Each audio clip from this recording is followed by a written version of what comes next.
បែសុំគ្រប់ជម្រាបសួរពុកម៉ែបងប្អូនយើងទាំងអស់គ្នាណាហ្នឹងហើយបាទស្វាគមន៍មកកាន់ការឲ្យតម្រុយឆ្នោតយួររបស់យើងប្រចាំថ្ងៃទៀតហើយនៅថ្ងៃទី23ណាបាទចំថ្ងៃអាទិត្យចុងសប្តាហ៍បាទចំតែម្ដងណាបាទមានក៏បានត្រៀមលេខតម្រុយថ្មីណាដើម្បីចែកជូនពុកម៉ែបងប្អូនយើងទាំងអស់គ្នាផងដែរបាទត្រៀមរួចរាល់ហើយហ្នឹងហើយក៏លេខទៅមើលតម្រុយថ្ងៃចាស់មានវិញគឺថាយើងចូលបាទចូលលេខធំគុណទៀតណាពុកម៉ែបងប្អូនយើងបាទបាទឥឡូវកុំឲ្យថាអត់មានចេះតែនិយាយថាចូលពុកម៉ែបងប្អូនទៀតណាបាទយើងទៅធ្វើការផ្ទៀងផ្ទាត់ទាំងអស់គ្នាហើយមិននឹងឈានចូលទៅកាន់ការផ្ទៀងផ្ទាត់ក៏ដូចជាការតម្រុយនៅថ្ងៃថ្មីផងដែរណាអេមានសុំចិត្តបាទកុំភ្លេចបាទចូលមកតាមដានទស្សនាហើយជួយចុច like ចុចមេដៃមេជើងជួយអេដមីនម្នាក់មួយហើយជាពិសេសណាសម្រាប់ពុកម៉ែបងប្អូនយើងដែលមិនទាន់បានចុចជាវក៏ដូចជាចុចបើកនៅសញ្ញារូបកណ្ដឹងបាទកុំភ្លេចចុចបើកម្នាក់មួយជូនអេដមីនផងណាបាទដើម្បីងាយស្រួលទស្សនារាល់ការផ្សាយផ្ទាល់ក៏ដូចជាការតម្រុយផ្សេងៗផងដែរបាទអញ្ចឹងនេះគឺជាតម្រុយថ្ងៃចាស់របស់យើងណាបាទមានឲ្យលេង30ជាមួយចិត្តបាទហើយ2លេខមានឲ្យ36 77 16បាទ07តែម្ដងបាទហើយ3លេខមានឲ្យបាទ367ជាមួយនឹង152ណាបាទឥឡូវយើងមកធ្វើការផ្ទៀងផ្ទាត់ទាំងអស់គ្នានៅវេនម៉ោង4ល្ងាចណាបាទអញ្ចឹងសម្រាប់ម៉ោង4ល្ងាចរបស់យើងគឺមានរហូតដល់4ជួរណាបាទតែយើងយកទៅជួរទី1ជួរទី2ទេបាទជួរទី1ហ្នឹងប៉ោះ A បាទអញ្ចឹងចេញ22លេខធំ414ណាបាទជួរទី2ប៉ោះហូចេញ55ណាលេខធំ884ហើយនេះ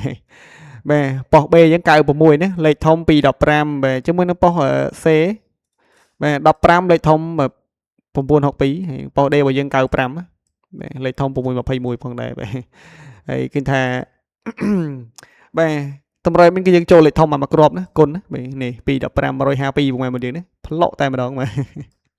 បើអញ្ចឹងយើងទៅបន្តទៀតនៅវេនម៉ោង6តែម្ដងតែបើពួកយើងចូលលេខធំតែមកគ្រាប់ហ្នឹងឯងបាទមកដល់វេនម៉ោង6កន្លះបាទមកដល់វេនម៉ោង6កន្លះគឺថាបាទលេខធំប៉ោះ A ណាមាន354 649 773នេះពីរលេខមាន26 09 06ហើយនឹង64ផងដែរហើយសម្រាប់បា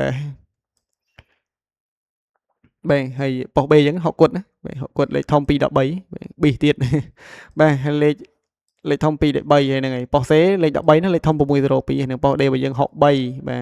63ណាលេខធំ021បាទ63ហ្នឹងត្រឡប់ទៅ36នេះបាទមានឲ្យ36វាចេញ63វាត្រឡប់អញ្ចឹងទៀតណាថាដល់កយោតែម្ដងបាទតែម៉ោង6នេះគឺយើងធាក់មួយជើងហ្នឹងមកវិញណាបាទឲ្យ07ចេញ06ឲ្យ36ចេញ63ត្រឡប់សើតែលេខត្រឡប់ទាំងអស់បាទមានក៏សង្ឃឹមថាពុកម៉ែបងប្អូនយើងក៏បានចូលទាំងអស់គ្នាសម្រាប់លេខធំនៅវេនម៉ោង4ហើយក៏សូមជួយរួមសោកស្ដាយដល់ពុកម៉ែបងប្អូនយើងដែលមិនបានចូលនៅរង្វាន់ទាំងអស់គ្នាផងដែរហ្នឹងហើយបាទអញ្ចឹងសម្រាប់ការផ្ទៀងផ្ទាត់របស់មានគឺមានតែប៉ុណ្ណេះមានក៏សូមលុបក៏ដូចជាផ្លាស់ប្ដូរនៅលេខចម្រុយចោលតិចសិនណាដើម្បីស្រួលដាក់ថ្មីចូលហើយមានក៏នៅតែបន្តបាទសូមចិត្តពុកម៉ែបងប្អូនយើងទាំងអស់គ្នាផងដែរណាកុំភ្លេចបាទជួយចុច like មេដៃមេជើងជួយអ្នកមានម្នាក់មួយបាទហើយពុកម៉ែបងប្អូនយើងណាបាទមានសុំដូរថ្ងៃមួយសិនបាទអញ្ចឹងសម្រាប់ថ្ងៃ23បាទចំថ្ងៃអាទិត្យតែម្ដងបាទថ្ងៃអាទិត្យណា2លេខអត់មានឲ្យពុកម៉ែបងប្អូនយើងលេងនៅថ្ងៃអាទិត្យចុងសប្តាហ៍ហ្នឹងហើយ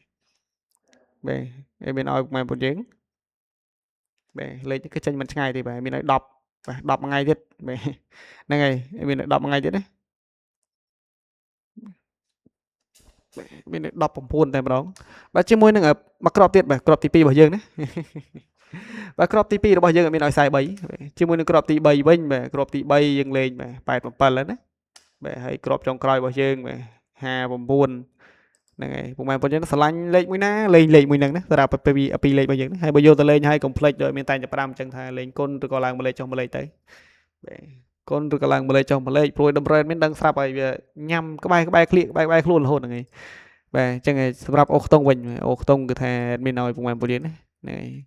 លេងកំសាន្តនៅលើលេខបាទហើយខ្ទង់10ហើយហ្នឹងបាទស្រឡាញ់ខ្ទង់10បាទអូ10មួយទេហើយមកឈុតទៀតបាទពុកម៉ែបងយើងលេង8ណាបាទ18ទៅមកយើងបាទស្រឡាញ់10ក៏អូស10ទៅស្រឡាញ់8ក៏អូស8ទៅណាបាទជាមួយនឹង3លេខបាទ3លេខគឺថាមានឲ្យពុកម៉ែបងយើងណាបាទដាក់ធំមួយទៅណាដាក់លេខហុងស៊ុយមកក្រប734ណាហេងលេបជ័យទាំងអស់គ្នាហើយចូលមកក្របទៀតណាបាទមកក្របទៀតមានឲ្យពុកម៉ែបងយើងណាបាទ843បាទស្រឡាញ់មួយណាលេងមួយហ្នឹងណាសម្រាប់លេខធំហើយបើយកទៅលេងហើយកុំភ្លេចលេងគុណបាទលើកុំភ្លេចលេងគុណត្រឡប់ហ្នឹងណាព្រោះឲ្យដឹងស្រាប់ឲ្យលេខធំវាងាយចេញត្រង់ឲ្យយើងទេណា បាទវាចេញមកពីច្រើនគឺយើងគុណទៅគឺថាវារត់មិនរួចវាអាចចូលវាភាគរយចូលវាច្រើនណាបាទបើយើងអត់គុណវាពិបាកវាស្ដាយណាលេខធំមកយើងនឹងស្រាប់ហើយលេខធំវ៉ាន់ធំណាហើយបើយកទៅលេងហើយណាបាទសុំលេងដែលមានទំនួលខុសត្រូវទាំងអស់គ្នាណាបាទយើងបាច់លេងធំពេកទេបាទលេងមកល្មមបាទឈិលបទូអារម្មណ៍បាទពេលអបសុកបានទៅណាទៅណីនៅផ្ទះអបសុកហ្នឹងបាទដាក់1000 2000អ៊ុតលេងកំសាន្តណាបាទហ្នឹងហើយហើយសម្រាប់តម្រុយពុកម៉ែបងយើងដែលមានបញ្ជាក់ណាបាទតម្រុយគ្រាន់តែជាតម្រុយទេណាបាទមិនមែនជាលទ្ធផលទេមានសុំបញ្ជាក់ណែហើយបើយកទៅលេងណាបាទក៏សូមជូនពរឲ្យសំណាងល្អទាំងអស់គ្នាពុកម៉ែបងយើងបាទហើយបានហេងចូលចំទាំងអស់គ្នាផងដែរហ្នឹងហើយជាចុងក្រោយមានក៏សូមជូនពរពុកម៉ែបងយើងណាបាទសូមឲ្យជួបតែសុខភាពល្អសំណាងល្អបាទរកស៊ីបាទទូទីមានបានតិចតិចទាំងអស់គ្នាក្នុងក្រុមគ្រួសារបាទធ្វើដំណើរទៅទីណាមកទីណីមិនថាចិត្តមិនថាឆ្ងាយក្តីទេណាបាទមានសូមឲ្យជួបតែសុខសុវត្ថិភាពទាំងអស់គ្នាតែម្ដងបាទអញ្ចឹងសម្រាប់វីដេអូនៅថ្ងៃថ្មីក៏បានជញ្ជូនមកដល់ទីបញ្ចប់អេដមីនសូមជម្រាបលាពុកម៉ែបងយើងចាំជួបគ្នាជាមួយនឹងអេដមីននៅវីដេអូបាទថ្ងៃស្អែកថ្មីបន្តទៀតបាទមានសូមអរគុណបាទសូមគោរពលា